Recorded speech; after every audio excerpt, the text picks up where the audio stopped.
Hello, ladies and gentlemen. Welcome to Calls. This is the 2024 Valspar Championship DFS Tactics Show. Before I forget, I do have one shout out for this week. I had meant to do this Monday and it completely slipped my mind. Congratulations to Gabe, who took down but he had another top 10 lineup in, I believe it was the birdie for the Players Championship last week. That lineup alone brought him a pretty decent week. But he also mentioned that if Tom Hoagie didn't shoot a bajillion over the weekend, he might have taken it down. But such is the way things go. But congratulations, Gabe, on your successful week last week at the Players. I wanted to make sure I started the show off with that, considering I forgot to do that Monday. And as always, if you have success, whether that is in DFS, outright wagers, maybe you're going to have some success with March Madness, fantasy baseball's coming up. Whatever success you have and you're a member of this community, feel free to reach out to me on social media, jump into chat. Would love to be able to shout out all of the members of the community that have success. But we're here for the Valspar Championship. We have everything you need to optimize your lineups and finalize them. The updated forecast, updated projected ownerships, all of that good stuff. And we'll talk a little bit of March Madness, I guess, if the community wants to as well. As you can see, the fandom is on full display until they inevitably lose. I hope they don't, but they probably will.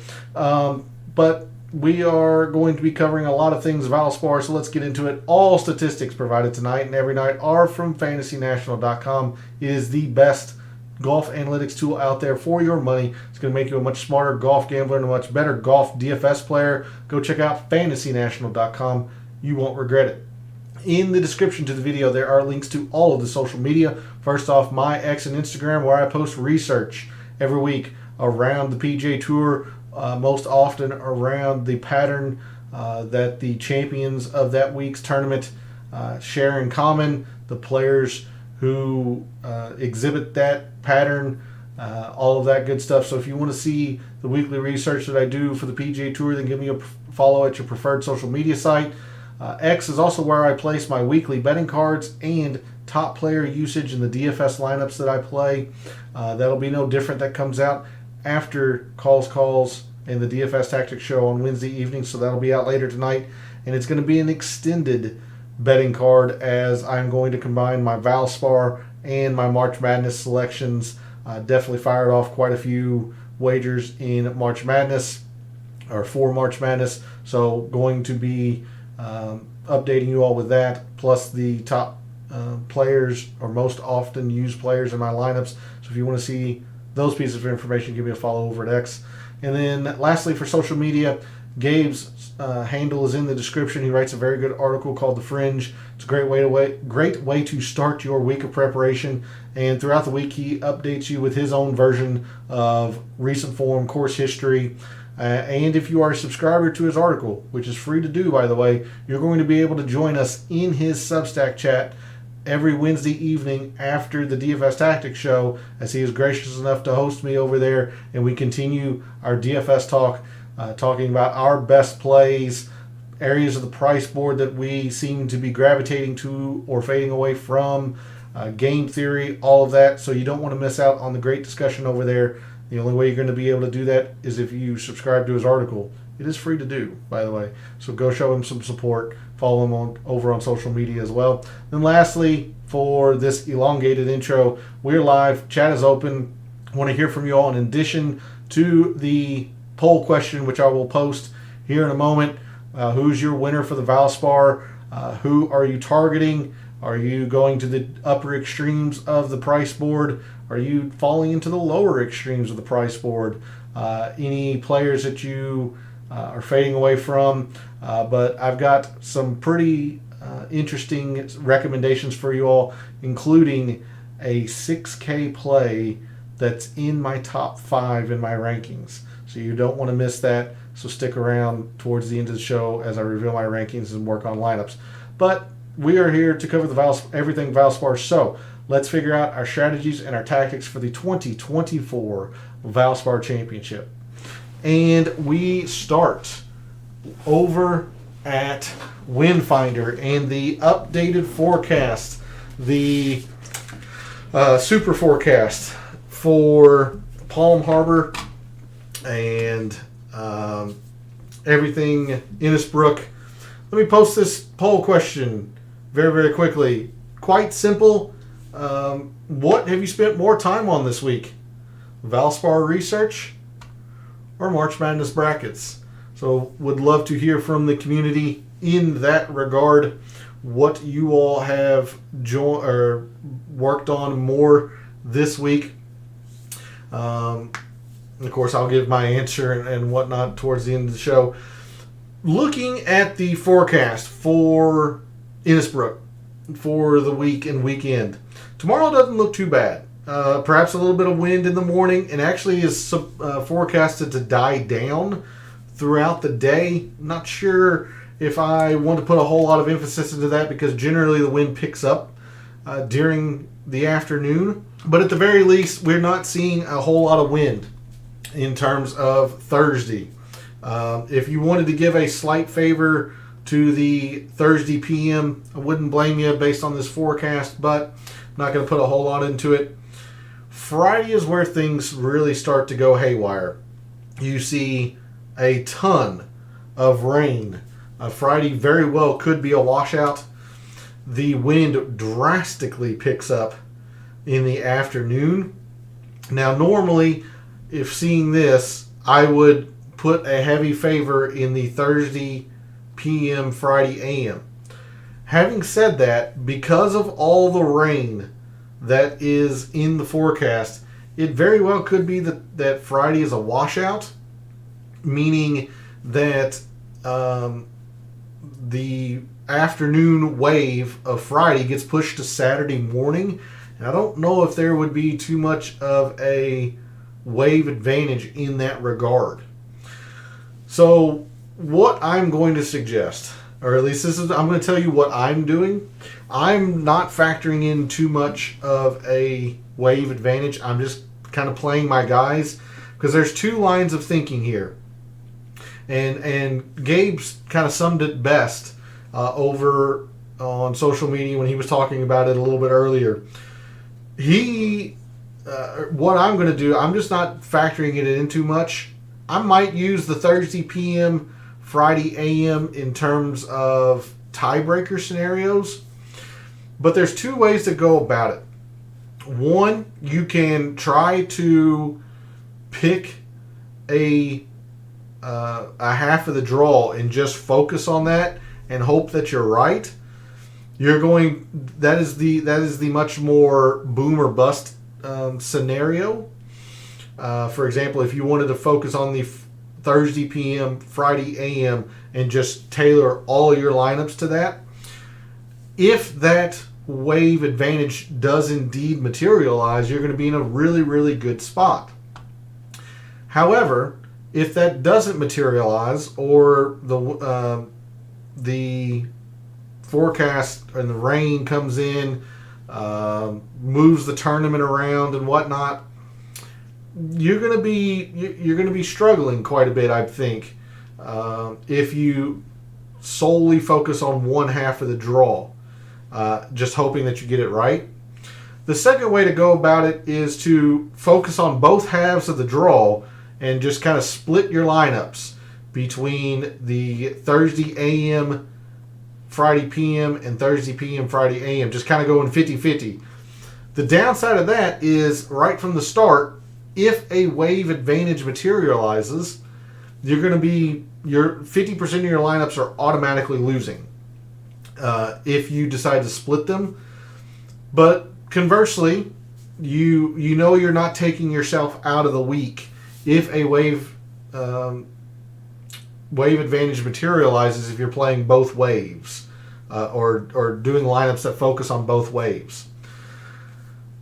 Instead of doing either of those, I'm not going to factor it in, because this is Florida. Florida weather changes drastically, and it changes quickly as well.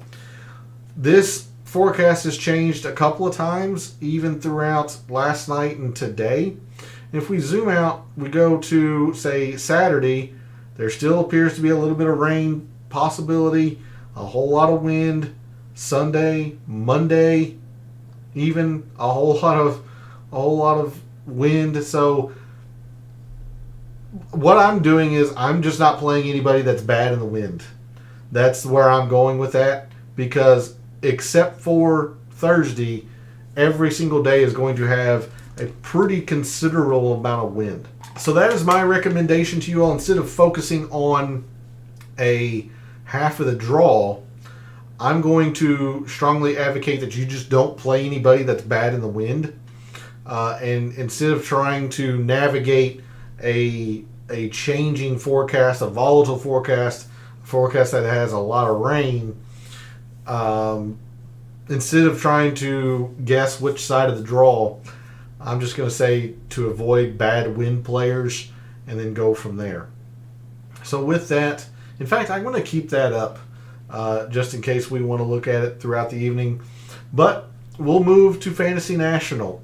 And in the last 2 years, in moderate and windy conditions, more than likely windy conditions, but in moderate and windy conditions, our top performers in the field this week: Xander, Justin Thomas, Jordan Spieth, Sam Burns, Harry Hall, Patrick Rogers, Sung Jae, Carson Young, Andrew Novak, and Adam Schenk are your top 10 in terms of wind performance the past couple of years. Continuing on down a little bit, Brendan Todd, Eric Cole, Brian Harmon, Akshay Bhatia, Sepp Straka, and so on down the list there. You can see about to the top 25 or so. I would really give these guys a considerable boost this week, considering the amount of wind that is in the forecast. Conversely, these players are just non-starters for me. Not going to use them at all, considering their poor wind performance. Carl Yuan, Kevin Kisner, Harrison Endicott, Ryan Brim, Matty Schmid, Stuart Sink, Justin Lauer, Camille Villegas, Tyson Alexander, Davis Riley, Richie Werenski, Paul Barjon, Seamus Power, Matthew Neesmith, Nico Echeverria, and so on down. These players are just non-starters because of the amount of wind that's in the forecast for the entirety of the week, perhaps with the exception of tomorrow. So that's where I'm focused in terms of wave advantage or players to target or whatnot. Just target your wind specialist or your players that aren't affected by the wind as much. But due to the amount of wind that is in the forecast, I have no doubt that this will play really difficult this week. So our top performers in rounds that are difficult relative to par: Xander, Jordan Spieth, Tony Finau, Brendan Todd, Justin Suh, Ryan Fox, Andrew Putnam, Minwoo Lee, Thomas Dietrich, and Gary Woodland are your top 10 performers when rounds have been difficult the last couple of years. Continuing on down, Sung Jae, Taylor Moore, Adam Hadwin, Sam Burns, Christian Bezadenhout, and so on. You can see again about the top 25 or so there. Players that have been the best in terms of total performance when rounds are difficult relative to par. Other end of the spectrum, players who have not been good: Ryan Brim, Nico Echeverria, Kevin Kisner, Matty Schmid, Richie Werenski. Those five are straight overlaps from the wind as well. Ben Taylor, Ryan Moore, Matthew Neesmith, Peter Malnati, Cameron Champ, Molinari, Camille Villegas, Snedeker, Sink, Buckley, Hoffman. So these players I would downgrade considerably. Maybe not eliminate them entirely, but downgrade them considerably, considering I think I'm pretty darn confident that this is going to play difficult due to all the wind, and these players have been bad in the wind, or bad when it's difficult relative to par the past couple of years. Only because I saw him out of the corner of my eye. There's been one more field change. Garrick Higgo is not playing. Garrick Higgo has withdrawn. So do make a note of that. If you have submitted lineups with him, make sure you go change those. Or if you are finalizing your lineups, Garrick Higo is not playing. He withdrew earlier today. All right, we took a look at difficult. We took a look at windy. Let's go ahead and go to the mixed condition model that I have built for Innisbrook and the Valspar Championship this week, and run you through my thoughts as I was creating this. A little bit of a shorter or smaller mixed condition model, less metrics than I've been using as of late. We start with off the tee, and I debated all week whether I wanted to look at it, but just like at Sawgrass and Gabe talking me into using off the tee at Sawgrass, and it ended up being a decent little factor last week. Much the same here. This is Target Golf at a premium, not necessarily distance, although it can help on a few occasions. This is more about Target Golf, so I want to see the players who are just able to hit their spots. They're not going to take themselves out of the hole immediately off the drive. So 5% in the last 2 years when rounds are difficult. You could use a few different filters here. Maybe you wanted to look at in the wind. Maybe look at when fairways are difficult.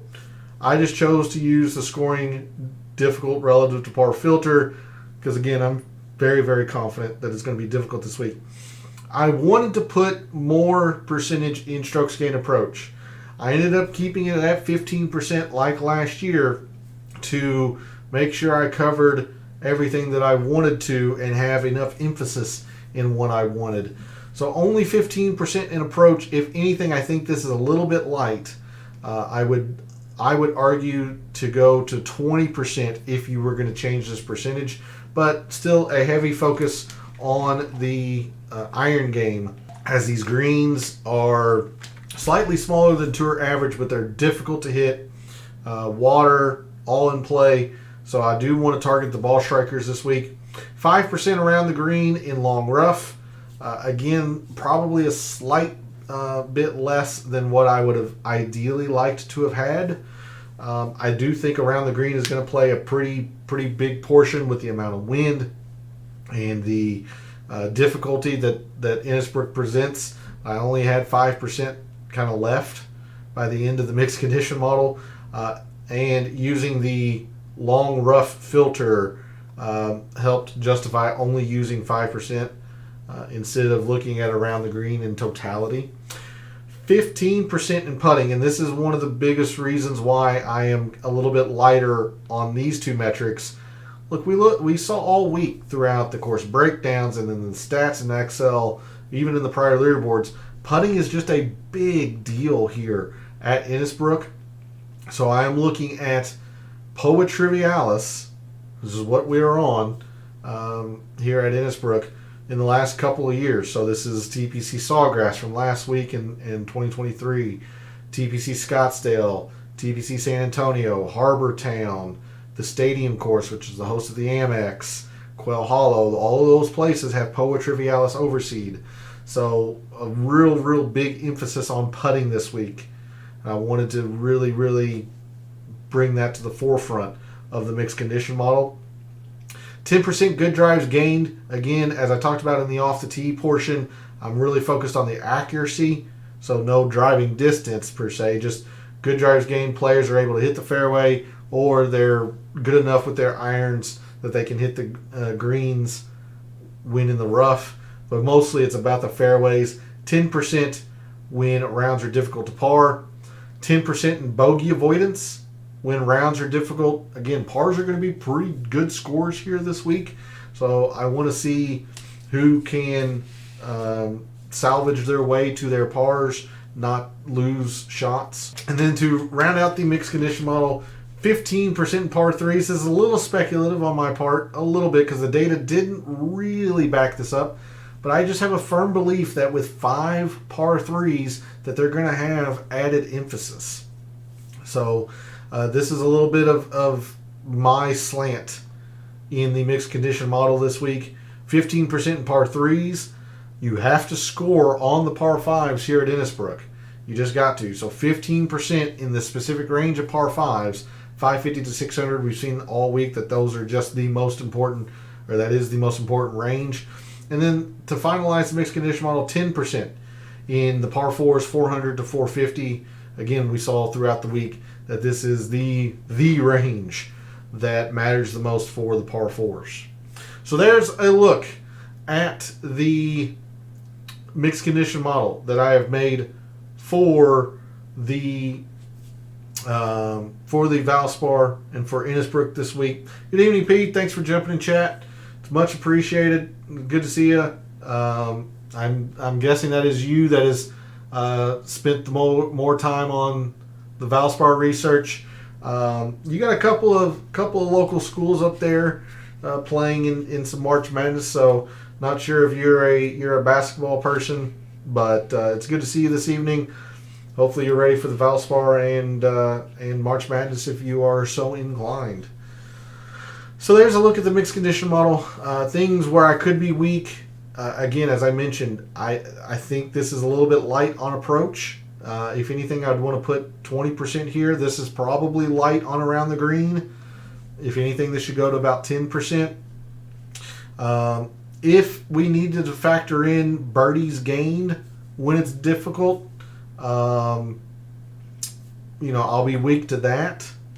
But otherwise, I just kind of stuck straight to what the data was showing throughout the week. Good drives, accuracy, bogey avoidance, the specific length of par 5s, things of that nature. So, Colorado Buffs alum, I know they're playing right now, obviously doing the show live. I don't know how that's going against Boise State, but I do like their draw. I do like Colorado if they are able to get past Boise State. I do like their draw and who they play in the second, or I guess technically in the round of 64. I hate the first four. I just hate it. And Illinois, I like Illinois a lot this week in the tournament. I do. Famous last words. I've just jinxed them both, so sorry for you, P. All right, so there's a look at the mixed condition model. Let's go to Microsoft Excel. The reveal of my rankings is, as I mentioned at the top of the show, I have a 6K play in the top 5 of my rankings, and I'm backing it wholeheartedly here. Also, probably full-heartedly, but yeah. My rankings go as such. Xander is my number 1 player this week. Sam Burns is number 2. Brian Harmon 3rd. Doug Gim 4th. And 6,100 Ben Martin rounds out my top 5. Tony Finau, Grayson Sigg, Keith Mitchell, Michael Kim, and Davis Thompson round out my top 10. With a slight caveat on Davis Thompson, he is actually not going to be 10th for me. The metrics really, really like him. He is fairly low owned, but if you were to go and look at his wind performance, his performance when it's difficult, he would drop fairly considerably. So there's a look at my top 10. Probably no surprise with the 4 guys up here. 5 of the 6, considering the amount of ownership that they are getting per Fantasy National. But Ben Martin, 6,100. Grayson Sigg, 6,300. And Michael Kim, 6,000. All in my top 10. Michael Kim is probably the less surprised just because the analytics have loved him for the past year or so. And he's got some decent stuff. His irons haven't been as good, but par 3 performance is strong. Top 10 in the length of the par 5s, yes. So he's been really good at the metrics that we pulled in for this. I want to talk about Ben Martin. At 2% projected ownership right now. Yes, the course value is not that great, but this is a very volatile course, so I'm not putting a whole lot of emphasis into course value. Top 30 in irons, top 30 on putting on this surface. Top 5 in par 3s, and this is my slant this week. I just think they're going to carry quite a bit of significance. So right off the bat, some great metrics there at 6,100. Yes, the par 5 performance has to be quite a bit better because you have to score on these to do well here at Innisbrook, and he hasn't done that. But even past the par fives, generally keeps himself in play. Top 10 in good drives gained. Top 30 in bogey avoidance when it's difficult. Top 25 on the par fours. Top 15 off the tee when it's difficult. So I love everything about Ben Martin this week. Again, course value is not that good, but I'm not putting a whole lot of emphasis into it. Quick reminder for returning viewers, or for your information if you're a new viewer, my rankings are based on 3 criteria. The FNGC rank, which is a straight numerical ranking, numerical value based on the mixed condition model we just talked about, the metrics and the percentages from that model. It just spits out a ranking. Course value is the ability, or the attempt at giving a player a numerical value based on how well they have played this course the past 5 years. The lower the number, the better. You see Sam Burns at 9.5 because he's just dominated Innisbrook the past 5 years. And then we are playing DFS, so I do factor in percent owned as we were trying to find the most unique options. So there's an explanation on how my rankings are generated. I do not factor in tee time or wind or anything like that. I do that on my own, and that's why we cover Wind Finder in the beginning. Like I mentioned, Davis Thompson I'm not as high on because he does not play well in the wind. He does not play well when it's difficult. So none of those factors are really kind of brought into this. Now you are using some difficult to par filters, and he's pretty middling with those. Now the off the tee when it's difficult is okay. So I'm just not as high on Davis Thompson, but otherwise up here, I mean, no real shock on any of these players here. Keith Mitchell, I was really high on at Sawgrass. He made the cut and then imploded, shot about 96, 108. That's a slight exaggeration, but he imploded. The stats are still good. And it's going to be difficult this week, and that's when he's at his best, is when it's difficult. Top 15 in the irons. They've gotten better. That's been the knock on Keith Mitchell for a while now, is that his iron play has been bad. He's 15th in this field with the irons. He's pretty good on this surface. Top 25 in both par 3s and the par 5s. Second and off the tee when it's difficult. Don't want to overlook that aspect either. Second off the tee when it's difficult. So I like Keith Mitchell quite a bit too, even though he did not pan out last week at Sawgrass. There's a look at my top 10. Enough rambling there. Let's sort on the price board and go through it, see where our fellow contestants seem to be gravitating to and how we can find the best pivots off of them and who to fade. So in the 5 digits, in the 10Ks, we have 5 players this week. Xander at 11-2, 4 players this week. Xander at 11-2, Sam Burns at 10-9, JT at 10-4, and Jordan Spieth at 10-2. Not nearly as high on Jordan Spieth again this week. I mentioned it last week. I was off of him. He missed the cut. One of the few things I got right last week. He is going to be unique, but I'm just scared with the irons. I'm just scared about the irons. The irons have not been good for Jordan Spieth. I can't call it an outright full fade.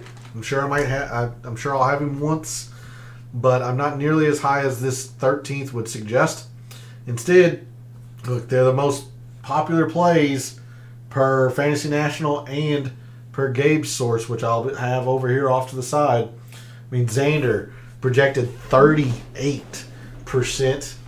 That's gross, but I don't see any reason not to play him. And especially since a little foreshadowing here with the Ben Martin, but I think there are a few 6K plays that we're going to be able to find our uniqueness enough that we can justify using Xander this week. Sam Burns, solid play. Loves Innisbrook. 2-time winner here. He's at 23%. Fine. I'll use him. I'm higher on Xander by a decent little amount, but I think Sam Burns is a fine play. Justin Thomas really shot me as far as last week. I was all over Justin Thomas. Him missing the cut destroyed my week. Again, it seems like it should be a good play. He has played very well here at Innisbrook. Top 5 in the irons. He's not a very good putter on Poa Trivialis, but I mean, a lot of things going for him. I'm probably going to try to limit my use of him, though, knowing that I was so high on him last week and he missed the cut. He's also at 22%, and I'm much more confident in Sam Burns than I am in Justin Thomas. And Sam Burns is, about 1% more in terms of projected ownership. So I would much rather just pay up the $500 for Sam Burns, pay up the 1%, 1 to 2% in projected ownership for the Sam Burns. So I am going at the upper extremes of the price board the most this week. I'm not fading anybody in the 10Ks. Like, I'm sure I'll have Jordan Spieth once or twice. I'll have Justin Thomas once or twice, but I am really trying to squeeze in as much Xander and Sam Burns as I can because I'm confident I'm going to be able to find some uniqueness lower in the price board. And even according to Gabe's source, Jordan Spieth's not all that unique. He's only 10% per Fantasy National. He's 19% per Gabe's source. So I would just much rather play the Sam Burns, even if he's 3 to 4% more than Jordan Spieth. I'm just extremely confident about Sam Burns and his ability here at Innisbrook. So there's a look at the 10Ks. I'm just going all up in here. Moving to the 9s. I'm not going to go through each player, as I do want to make a few lineups for you all. Brian Harman's going to be fine, just very, very chalky. Harman's at 17 to 18%. It's fine. Top 25 in irons. Excellent on this surface. I mean, the off the tee is his worst, and it's slightly green. It's fine. It's a good play, I think. Just going to be pretty darn chalky. I'll have Brian Harman. Cameron Young, okay. Interesting. Terrible on this surface, which that didn't stop me from using him last week. Right at about 15.5% per both sources. I'll use him. I'm just not as high as that 21st might suggest. It's kind of lukewarm for me. If he fits into a lineup, great. If not, I'm not extending myself, or I'm not reaching to try to use a Cameron Young, because I do like Tony Finau, even at the ownership, 15.5 here, 18% per Gabe source. I like Tony Finau, #1 iron player this week, and as I've mentioned a couple times now, I think this is a little bit light on the irons. Par threes need to be better, but as much as Tony Finau's not a good putter, he's actually acceptable on this surface. And then all of the, difficult to par narrative, good drives and bogey avoidance and off the tee. Love Tony Finau this week. That's some chalk I'll eat. Hey, Darnell, good to see you in chat. Good evening. Hopefully you're ready for the Valspar. Would love to hear what you have done or your answer to the poll question. Not sure if you have any fandom in college basketball. Mine's a little subtle, I know, but hopefully you can make out who I root for. Have a little trash talk with that. But hopefully you are ready for the Valspar. It's good to see you this evening. Look, I talk about Sungjae a lot, and he's been mediocre to bad. The irons have not been good lately, but at some point he's going to turn it around. Now, he is getting more love than he was at Sawgrass, so I think I'm quite a bit lower on Sungjae. I'm going to keep it in your mind. Just keep paying attention to Sungjae, because when he gets low ownership, that's when you want to strike. No college for me. I'm Connecticut. Those go Huskies. I mean, Connecticut is. I was fortunate last year. I had a sportsbook wager on Connecticut, 18, 20 to 1 from pre-tournament. So I don't see any reason why they shouldn't be good again, good for another run. Although the pattern of recent national champions has not been good. So that is one thing to worry about. But I mean, I think they're the best team in college basketball for what it's worth. Klingon went to your same high school. That's pretty awesome. Dude is legit. And missing Coach K, yeah. I think Shire's been good though. I've been pleased with what Shire's done in his 2 years there. So I can't complain. Elsewhere at the bottom half or bottom part of the 9Ks, like Nick Taylor, again pretty chalky. 12.5% per Gabe Source, 15% per Fantasy National. I do like Nick Taylor, although he can struggle a little bit when it gets difficult, so keep that in mind. But hasn't stopped him from playing fairly well here in the past. It's okay. I'm much more confident in Finau and Harmon than, say, Nick Taylor and Cameron Young, but I'll have a little bit of these two. Minwoo Lee is a pure wild card. This does not feel like a good Minwoo Lee fit, considering the irons haven't been great. He's really bad at the par threes, or has been bad at the par threes this season. He can get wayward with the best of them as well. So it's a pure wild card. I don't know. Not in love with it, I'll tell you that. But 37th in the Fantasy National ranking is it's not terrible. So just none of these players are going to be unique. I mean, Nick Taylor, per Gabe Source, Nick Taylor is the most unique at 12.5. Now, Fantasy National seems to really be low on Minwoo Lee, or the members at Fantasy National seem to be really low on Minwoo Lee. So he might be worth some speculation. I'm just not in love with that. I don't see a great course fit here. So in the 9Ks, I'll use Harmon. I know it's chalky, but it's just kind of a solid play. But mostly I'm at Tony Finau in the 9Ks. I'll sprinkle in some Cam Young. I'll sprinkle in some Nick Taylor. But mainly it's Finau in the 9s. I'm not really in the 9s a whole lot because I've been using just the extreme upper end of the price board.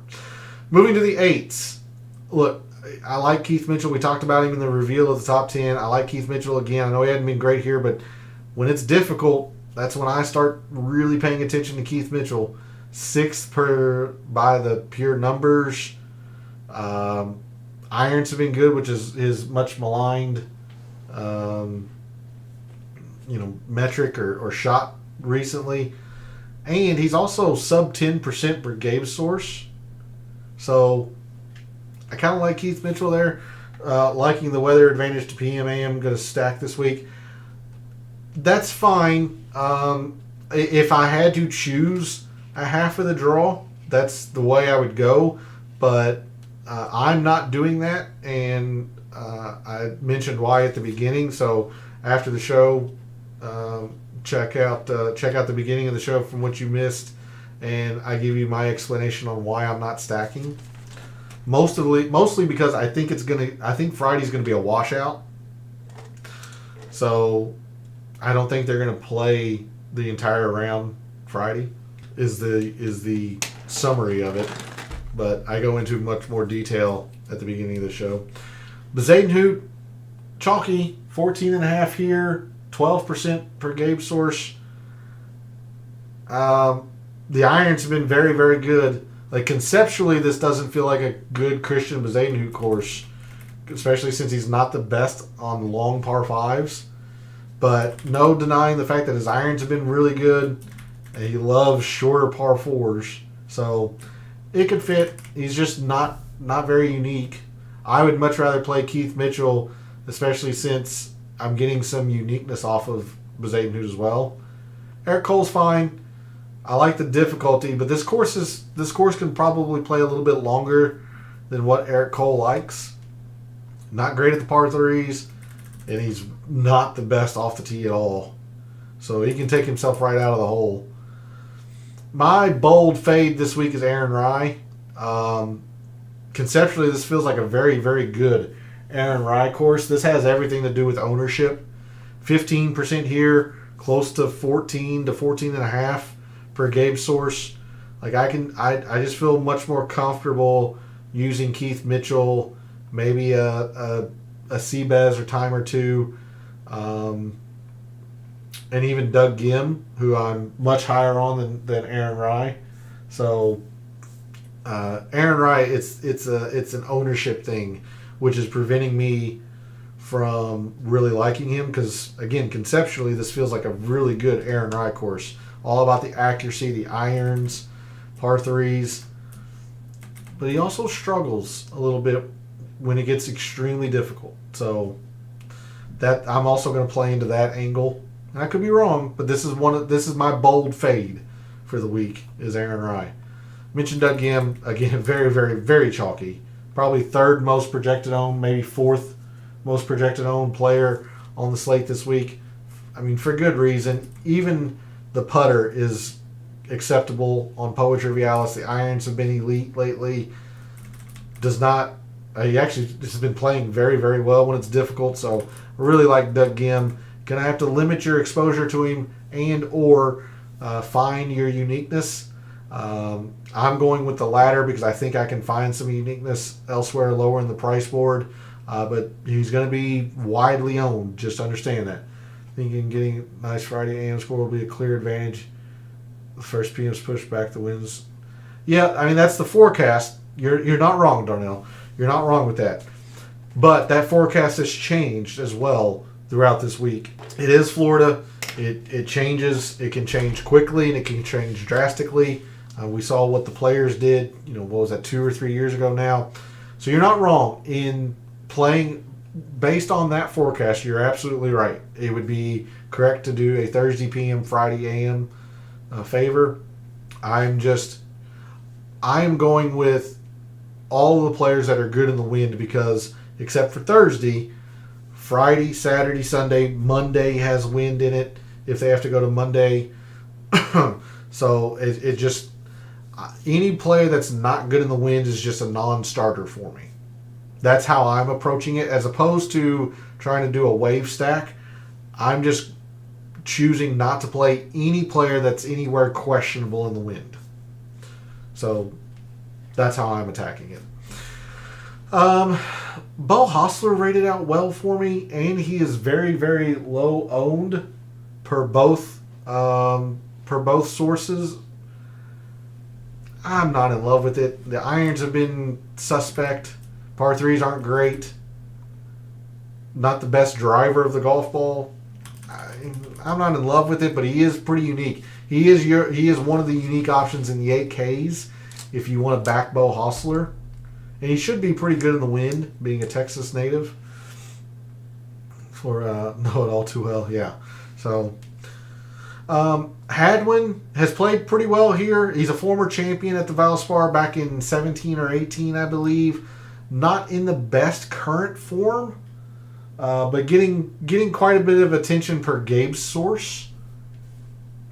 I think it's worth having a time or two, but I wouldn't go crazy with it. Like, I'm willing to just pony up the ownership and a couple hundred for Doug Gim. Matt McNeely, for me, this I think is a slight overreaction to how well he played the players, and he played it extremely well, don't get me wrong. I think this is a slight overreaction in terms of his FNGC rank because his irons are still not the best. Top 15 on the surface, top 10 in par threes is great, but really bad off the tee. Really, really bad off the tee. So, got some concerns with McNeely. Fantasy National members are really, really high on him. I am not. So in the 8Ks, again, the bold fade I have is Aaron Rai. I will lose if Aaron Rai plays very well. This is just a full fade for me based on the ownership, because I think he'll be up in the 16 to 18%. I'm going to use quite a bit of Keith Mitchell. He did make the cut at the Players and then bombed out over the weekend, so he's in pretty good form. Seabez is fine. It's just a lot of ownership. Doug Gim, I really like this week, but that's no shock there, as everybody seems to like him.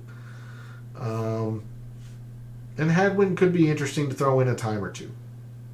Good and bad weather, think you can dink and duck down. Are you referring to McNeely? Sure. I mean, I just have more concerns. He played extremely well at the Players. I'll give him that. I just have some concerns as to.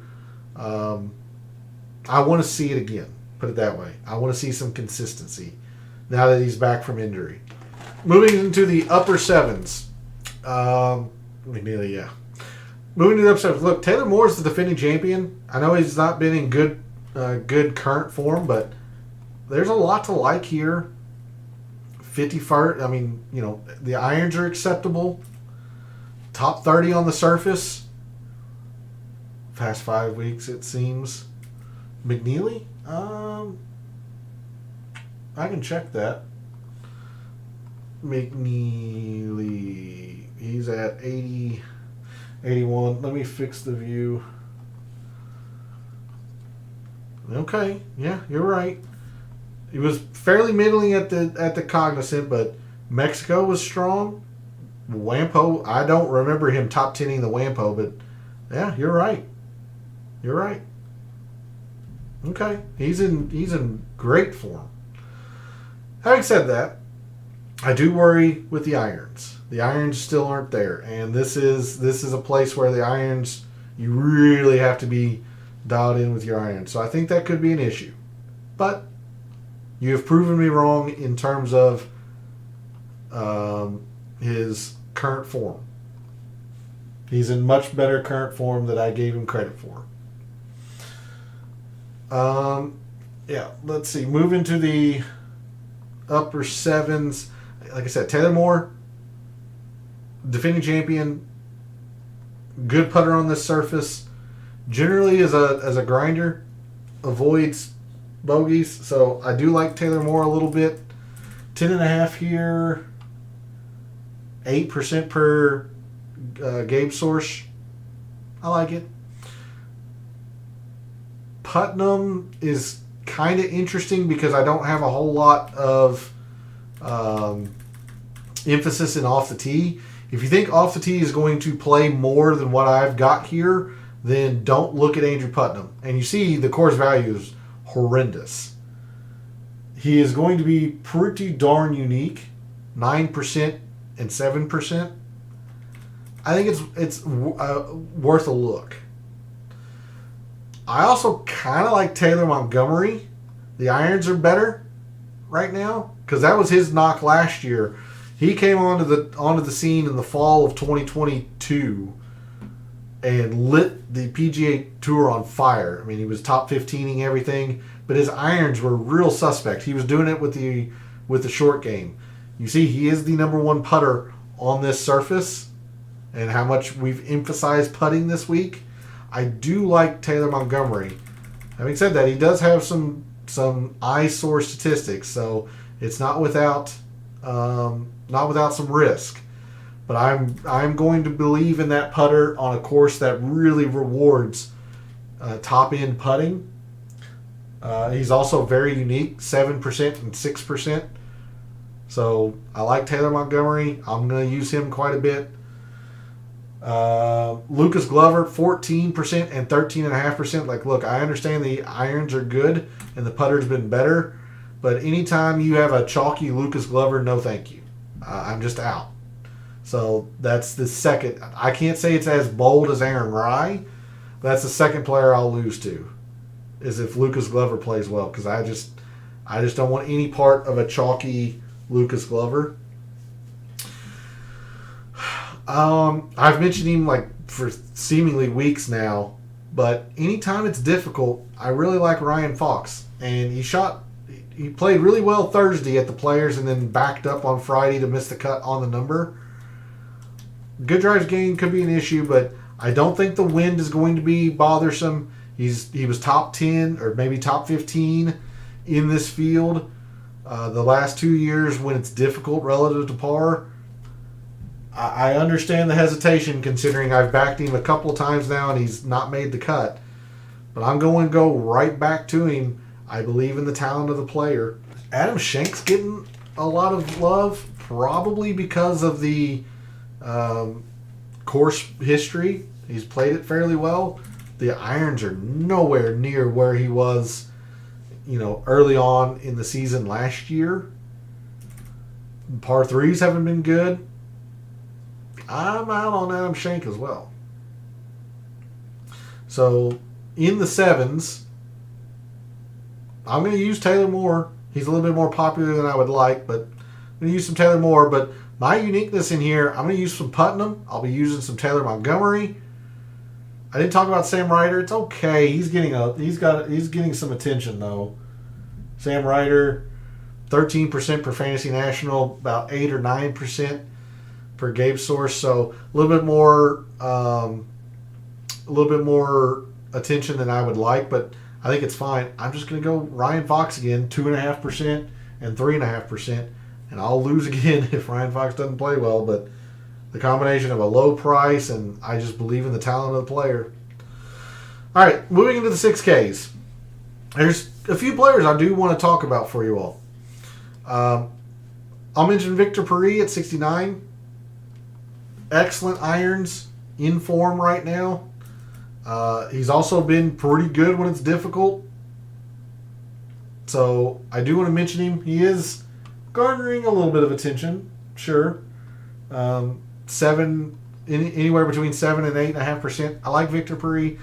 I also like Thomas Dietrich. All of it around like the putter and the short game because his irons haven't been good, but really, really plays par threes well. Plays the specific length of par fives well, and he won't take himself out of the hole. So I do like Thomas Dietrich as well. So in the upper sixes, those two. Andrew Novak is somebody to maybe think about. Although you see the Fantasy National percent owned at near 12%. If he is indeed at 12%, there's no way I'm going to recommend him. Gabe Source has him at 4%. So if you think he's closer to that 8 to 10%, no thank you. That's just too much. But it is worth a look. Top 15 in irons, top 20 on this surface. Also fourth on the length of these par 5. So he has a lot going for him in the most important metrics that we're looking at this week. Not the best with the good drives and the off the tee. So if you think off the tee is going to play a little bit more, maybe Novak's not your guy. Matt Kuchar, I'll mention because he has played just so well here and he just loves Poa Trivialis. I particularly don't like it, but I figured I'd mention it. If you want to look at course history, take a look at Matthew Neesmith, but there was not a lot of things that lined up for him, as you can see by my ranking. He does not play well when it's difficult. He does not play well in the wind. You're playing Matthew Neesmith all on the prior course history. But the two players that I'm really, really looking at in the bottom half of the sixes, Grayson Sigg, number 1 par 3 player, top 10 in irons. Good drives gained is excellent. And Ben Martin, 2% Ben Martin, 5th in my rankings. Top 30, top 30, top 5. Yes, the par 5s have to be better. There's no doubt about that. But then top 10, top 30, top 25, top 15. Ben Martin does not play well this week. I will lose. That is where I'm at with that. So if Aaron Rai does play well, I'll lose. If Ben Martin does not play well, I will lose. I'll also casually mention Michael Kim, but he's an analytical darling. the analytics always seem to really like him, and you see that course value is not the greatest. So I figured I'd mention it, kind of like Kuchar, but not not in love with it, considering for 100 more, I'm going to use someone that's 5th in my rankings. In the 5Ks, not a whole lot here that I want to gravitate towards, really. Maybe Justin Lauer, around the fact that his irons are pretty good, putter's okay. He doesn't take himself out of the hole. He grinds relatively well for being a 5K, but I'm trying to bottom out at Ben Martin. But I figured I'd mention Justin Lauer if you're really, to quote P, dumpster diving. There's a look at the price board and the players that our fellow contestants seem to be gravitating towards and potential pivots off of them. Let's start looking at making some lineups here. We're going to start with tiers for those who play tiers contests. Tier 1 is Xander, Sam Burns, and Justin Thomas. I think it's between these two. I'm probably going to go Sam Burns just because I'm confident in his prior course history. I mean, he just loves Innisbrook. But I don't think Xander's a bad choice either. They're essentially the same per Fantasy National. Now, Xander's getting a whole lot more love per Gabe's source. So because of that, I think I'm going to go with Sam Burns and the fact that he's just played well here. So give me Sam Burns in Tier 1. Tier 2, Spieth, Harmon, Cam Young, Sung Jae, and Tony Finau. I mean, again, it's probably between these two are the most chalky options. I'm going to go with Finau. I think he might be a little bit more unique than Brian Harmon. So give me Finau in Tier 2, but it's pretty close. Tier 3, Nick Taylor, Ben Woolley, Keith Mitchell, Seabass, and Eric Cole. I'll go Keith Mitchell. I'm just a believer of Keith Mitchell when it's difficult, and I think this is going to be really difficult this week. It's going to be Mitchell in Tier 3. Tier 4, Keegan, Aaron Rye, Doug Gim, Bo Hostler, Hadwin, McNeely, and Rogers. Pretty clear Doug Gim. No ifs, ands, or buts. I know this has been pretty chalky so far, but I think these are just the best plays. So give me Doug Gim in Tier 4. Tier 5, Sepp Straka, Taylor Moore, Putnam, Olesen, Montgomery, Todd, and Horschel. This is where I think I might get a little bit unique. I do like Taylor Montgomery quite a bit. I'm leaning Taylor Montgomery. I think Taylor Moore's a good play as well. He's the defending champion. Putnam could be interesting. I am scared off by his lack of off the tee and the fact that he has played horribly at the Valspar. So give me Taylor Montgomery. I think he's a worthy speculation this week. Give me Taylor Montgomery in Tier 5. Lastly, Tier 6, Sam Stevens, Dylan Wu, Ryan Moore, Ben Martin, Hayden Springer, Joseph Brantlett, and S.H. Kim. I think it's pretty clear where I'm going there. So this tier's construction goes Sam Burns, Tony Finau. Tier 3 goes Keith Mitchell. Tier 4 goes Doug Gim. Tier 5, Taylor Montgomery. Tier 6 is Ben Martin. All right, let's move to Classic and see how we can maneuver all of the chalk that is in our big GPPs and figure out the best ways to combat them. So if we're going to try to make some of these chalky lineups that our fellow contestants seem to be building, I'm going to go with Xander, even though I really like Xander this week. I mean, the fact that he is 37% per Gabe source seems like a lot of people are going to gravitate to Xander. And at the bottom, even though they're going into the 11-2 for him, now Fantasy National is showing Novak and Damon at 12%. But per Gabe source, I'm not seeing anybody approaching that. The highest I see is 8% Joel Damon. So instead, let's go up to Adam Schenk, who is not as high on Fantasy National. He's 13% per Gabe source. So they're going to Adam Schenk, Lucas Glover. In the upper sevens, perhaps a McNeil, a Taylor Moore maybe. Sepp Straka's at 15% per Gabe source. So that's a little bit different than what Fantasy National has. But it does look like it'd be like McNeely, which isn't going to give them a whole lot of wiggle room at all. It looks like the members at Fantasy National might also be going Sam Ryder.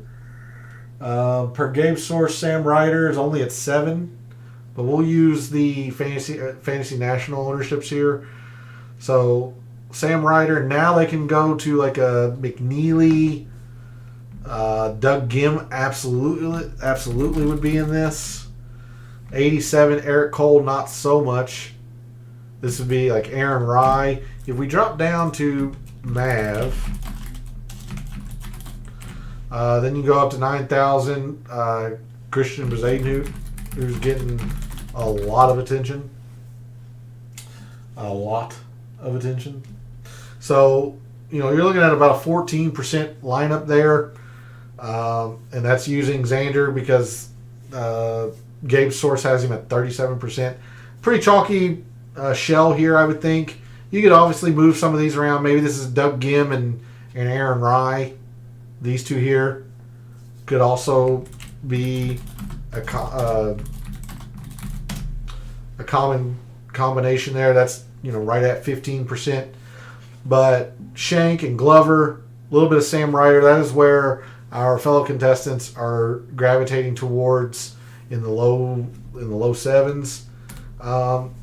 If we make a variant of this, let's say they go Justin Thomas, who's at 22% per Gabe source. That frees them up a little bit to do more in the 9Ks.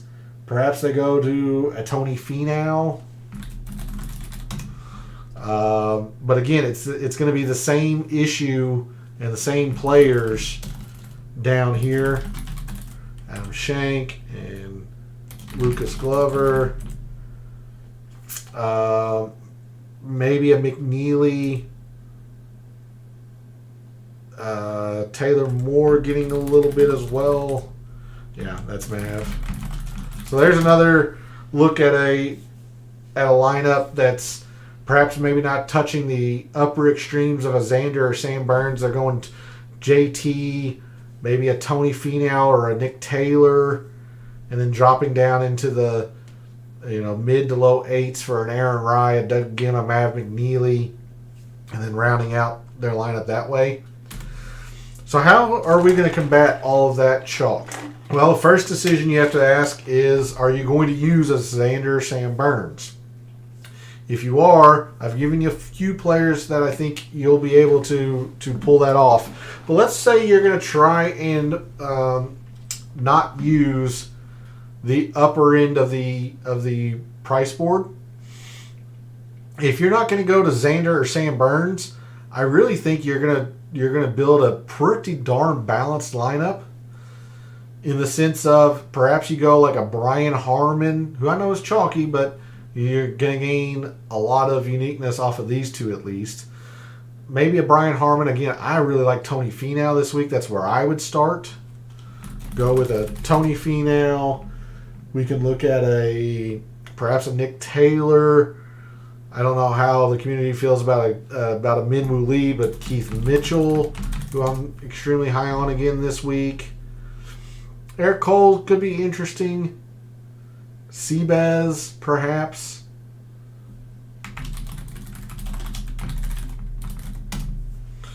And then coming on down lower, again, I'm going to be using like a Taylor Montgomery here.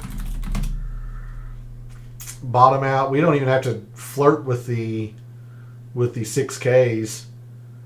Perhaps you're on a Sam Ryder and Adam Schenk. Maybe you like Davis Thompson at 7,000. I'm not necessarily as high on him. But then that gives you 85, which is Aaron Rye. Doug Gim, Hadwin could be worth a time or two. Not getting a whole lot of love in Fantasy National. Like, this is looking like a fairly unique lineup. Probably duplicated a couple times in your big GPPs, but Finau, one of the tournament favorites. Again, I'm just extremely high on Keith Mitchell. Zaydenhout's been in fabulous form lately. Hadwin is a former champion here.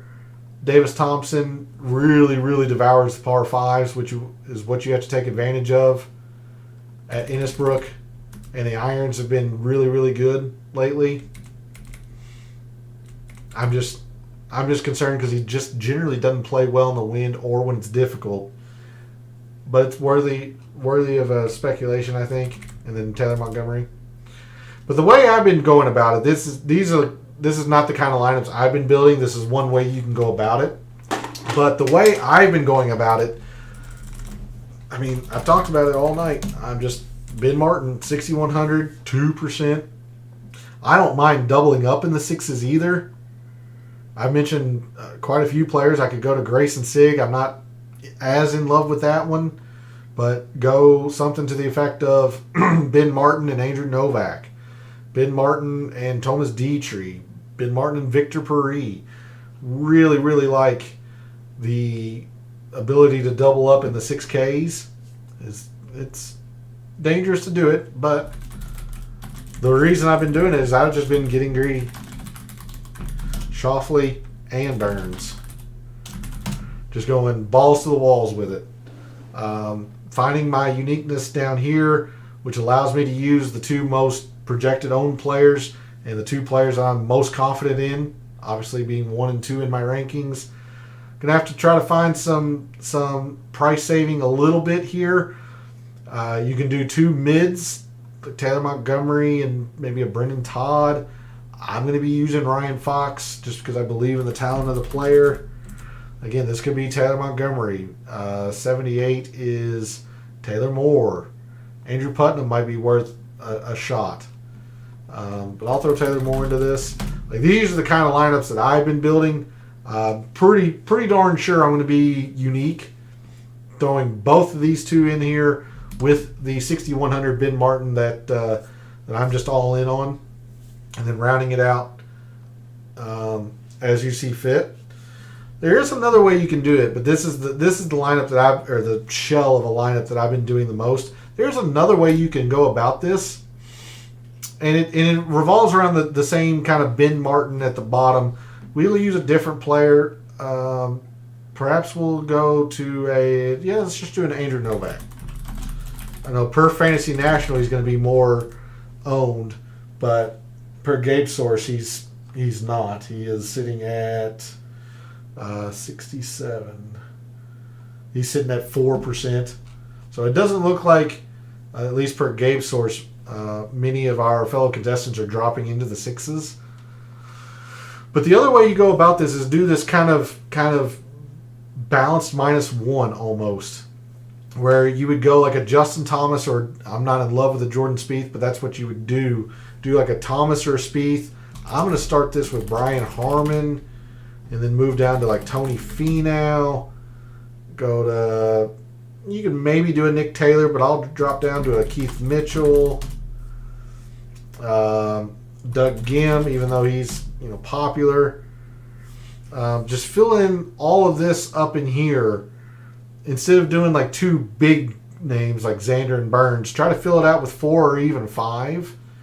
You can bring this off a little bit. Go like Harman, Finau, Mitchell, maybe come off a Gim to throw in McNeely just because he's in good form right now. 7,200, Ryan Fox. Like, that's going to show being more owned because of the Andrew Novak here, but I'm pretty sure you're looking at a pretty unique lineup, or at least a unique shell of a lineup, doing this kind of balanced -2 or maybe super 4 if you want to call it that.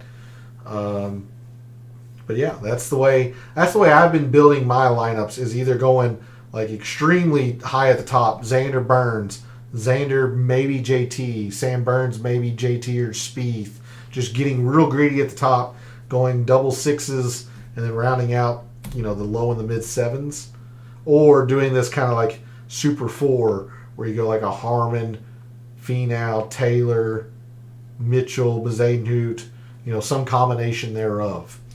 Hey, good evening, Tony. Thanks for jumping to chat. Can you plug in Gim, Harmon? Okay, so Hayden Springer, I know, is at 61. Doug Gim is up here. Brian Harmon.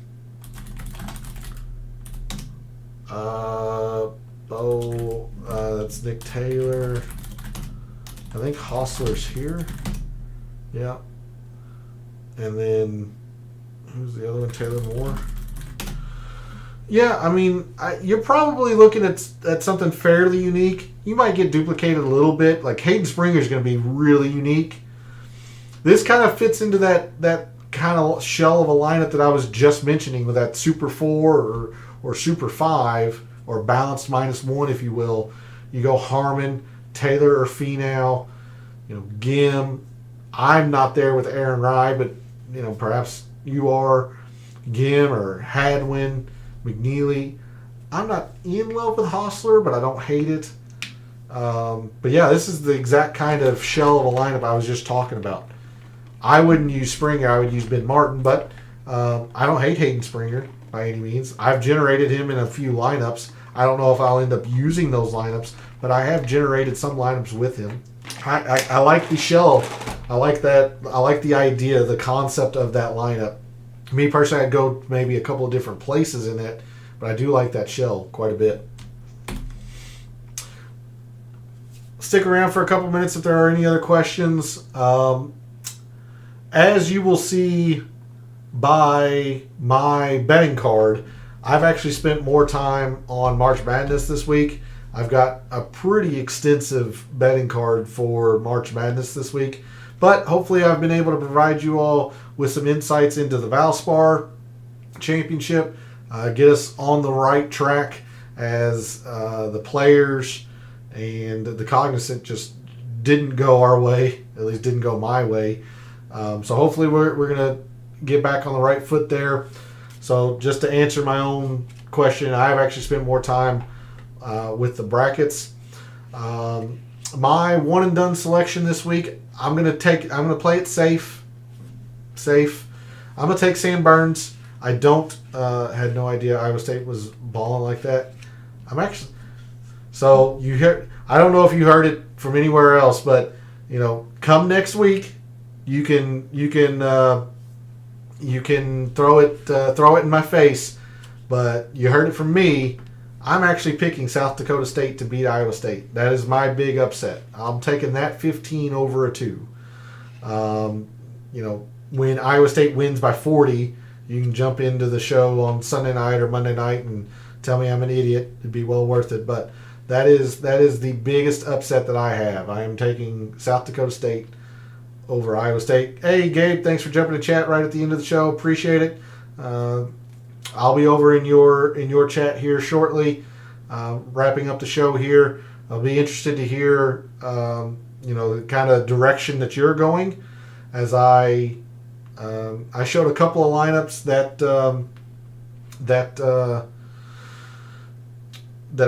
I'm gravitating towards. I'm being pretty greedy. So I'll be interested to hear what you and chat says in your Substack chat. Which again, reminder, if you haven't subscribed to Gabe's article, I highly suggest you do so. It's free to do, and we're going to continue the DFS talk over there. Talk about game theory, best pivots, maybe areas of the price board we're gravitating to and staying away from. But I want to thank P, Darnell, Tony, and Gabe for jumping in chat. It's much appreciated. I want to thank everyone else out there who tunes in, watches, listens, supports the channel by liking the videos, commenting, and subscribing. Really appreciate it. It helps me out when you all do that. I love what I do, taking an in-depth look at sports statistics, giving you a statistician and data analyst's view of what he sees, and trying to help us all win a little bit of money in the process. Quick reminder that my betting cards will be out later on this evening, along with my top player usage in the DFS contests. You can root for Colorado. I'm not going to say go Buffs. My fandom is pretty clearly on display.